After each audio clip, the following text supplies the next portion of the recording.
The processing needed to achieve an amazing sounding vocal could be organized into three main stages. First is editing, second tuning, and lastly, introducing effects. Although editing and tuning are often considered separate from mixing, they play a vital role and need to be understood if you want to achieve a professional sound.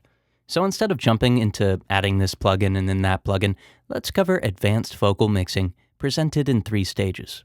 First, let's cover advanced vocal editing.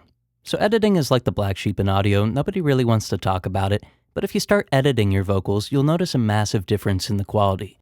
Editing can be basic, such as adding fades where they're needed, isolating segments and adjusting the level with clip gain, or maybe realigning multiple vocal performances. All of these tasks could be performed in your DAW. But for greater control over the vocal, you'll likely need an FFT editor like this RX platform. When the vocal is imported, the audio is divided into thousands of bends, each with amplitude, frequency, and phase values. This means I can adjust much smaller regions of the vocal. For example, say I want less sibilance from the performance. If I used a de-esser, a wide array of frequencies would be affected, even if I set a narrow band. Additionally, the compressor would introduce a fair amount of distortion, changing the timbre of the region. Or if I used basic editing and I isolated the sibilance to a clip and reduced the clip's gain, I'd avoid the distortion of a de-esser, but now I've attenuated all of the frequencies equally in that segment, not just the sibilance. In an FFT editor, I could find the sibilance indicated by its higher amplitude, select only the relevant frequencies, account for any frequency variation over time, and then lower the gain of that specific instance. If I lower it too much or accidentally affect the wrong range, I could always undo the change and then try again. So let's take a listen to sibilance being controlled with a de-esser or frequency-specific compressor, then sibilance controlled with basic editing, and finally, sibilance controlled with an FFT editor. I'll never know what I've never known. Let it go, float on the ocean.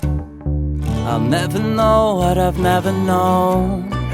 Let it go, float on the ocean. I'll never know what I've never known. Let it go, float on the ocean.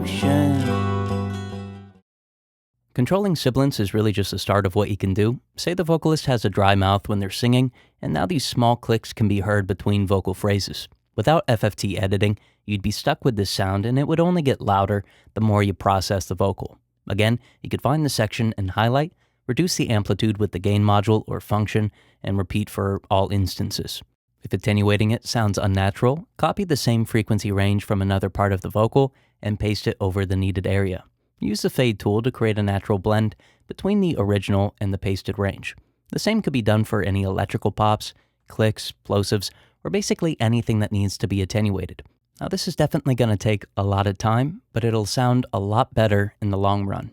Let's take a listen to a vocal that I edited to have electrical pops. I'll attenuate and copy and paste sections in this editor to get rid of them. Notice that they're almost inaudible after the editing.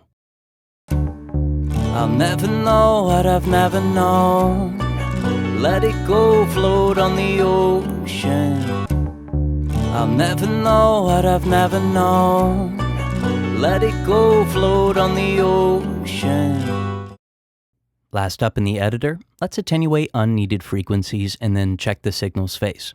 So odds are you'll use an EQ with a high-pass filter to remove unneeded lows. But if you're already editing the vocal, you might as well do this more accurately with the editor. Find the vocal's fundamental or lowest frequency from its lowest sung note, highlight the region below it, and attenuate. This increases headroom, gives other instruments in this space more room, and can even help loudness-based processors, for example, an RMS compressor, measure and subsequently process more accurately.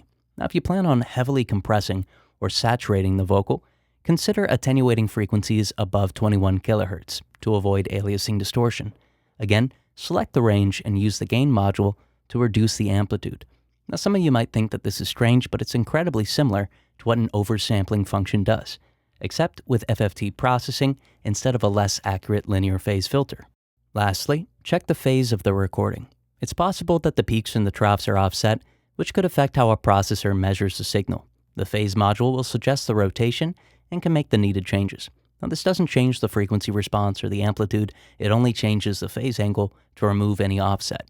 So, let's take a listen to the original vocal and then all of the editing that we've done so far. This includes changes to the sibilance, electrical clicks, frequency response, and the phase. I'll never know what I've never known. Let it go, float on the ocean. I'll never know what I've never known. Let it go, float on the ocean. Real quick, if you haven't already, join the Sage Audio membership and get 10 free mastered songs, one-on-one personalized mixing feedback, and exclusive access to our in-depth mixing and mastering courses and thriving community. Go to sageaudio.com or use the link in the description. Next up, let's cover advanced vocal tuning. So in some genres, you want to hear the tuning. For example, if you're working on a hip-hop track and you want the vocals to have that familiar tune sound, then an automatic tuner like Auto-Tune or Metatune is a great choice. For almost every other genre, though, you don't want to hear it. You want the vocal to sound as if it was performed in tune, not like it was tuned. To achieve that, a platform like Melodyne is a lot more suitable. The quick method is to import the vocal, highlight all the notes, and use the macro tuning tools to control the pitch center and the drift. But for a more natural sound, try using a small amount of the macro tool before you go in and fine-tune each note. Because the pitch typically shifts up or down in correlation with the next note, the relationship between the notes is just as important as the tuning itself. Now, this means you'll need to listen to a passage a few times, making minute adjustments as you go to find the most natural sounding transitions between notes without compromising too much on the tuning itself. It's kind of difficult to explain, but say we only have two notes. One note is in tune while the other isn't. The in tune note has a pitch bend at the end of it that leads naturally into the out of tune note, but that note itself sounds out of tune. So do you tune the out of tune note and make the transition less natural? Do you leave it as is? Or do you try to find a happy medium between in tune and natural? Now, in my opinion, the third option sounds the best. With a little tweaking of the notes' pitch drift and vibrato, as well as tuning both notes to prioritize the relationship between them, you can achieve a natural but in-tune sound. With that said, let's listen to the previously edited vocal that's been aggressively tuned with Melodyne. Then, we'll listen to the same vocal but carefully tuned to prioritize note transitions, as we discussed a moment ago. Notice how the second option sounds just as in tune, but it refrains from sounding overtuned or unnatural. I'll never know what I've never known. Let it go, float on the ocean. I'll never know what I've never known. Let it go, float on the ocean. Last up, let's cover advanced vocal mixing. So I'm not going to tell you how to compress, EQ, or anything like that. I'm assuming if you're watching this, you have a method that works well for you.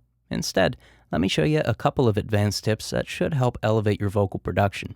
If you want incredibly clean compression, that is compression with little to no artifacts, harmonic distortion, or alterations to the timbre, use this compressor V4 by Tone Boosters. Set it to its punch algorithm and use an attack above 13 milliseconds and a release above 50 milliseconds. Now, it's by far the cleanest compression that I've found, and if you want more info on it, I made a detailed video about it, which I'll link in the description. Next, if you want incredibly warm saturation, and by that I mean saturation that introduces even order harmonics, so that perfect octaves of the fundamental are generated, you need asymmetrical wave shaping. Now, most saturators don't do this. Instead, try this free Shape Light plugin by Audec. Select Flex Clip, Asymmetrical, and decrease the input to the lowest amount. Set the N curve to a value of 1, the P curve to a value of 0, and the P liner to a value of 0.2. Then, increase the input subtly until you achieve some saturation. If the vocal is peaking around -3 dB, distortion should start once the input hits roughly -10 to -9 dB. Blend the distortion in with the mix dial and compensate for lower gain with the output dial. Alternatively, and if you don't mind having a little less control, keep the input and the output at 0 and blend the mix to about 1 to 2%. Now, just about anything that you could do with the typical saturation plugin can be accomplished with this plugin. It really doesn't matter how well a saturation plugin's interface is designed or how well it's marketed, etc. They all need to follow the same framework for achieving harmonics. So use these values that I gave here as a starting point. Lastly, if you can't find the right volume for a vocal in relation to the mix, send the lead vocal to a bus and the instrumental to a bus. Put LUFS meters on both. If they're the same LUFS, you've established the same loudness relationship between the instrumental and the vocal as almost 1,000 top charting singles over the past 60 years. Now, I'm not just saying that. A 2014 AES paper found that for 927 number one singles, the loudness of the lead vocal matched the loudness of the instrumental. So let's take a listen to a vocal that's compressed with clean settings that I showed you before being saturated with the free Shape Light plugin. Then I'll match the loudness of the lead vocal in the instrumental. The vocal in this example isn't done, but these tips should make a good addition to the current methods that you're using. I'll never know what I've never known. Let it go, float on the ocean. I'll never know what I've never known. Let it go, float on the ocean.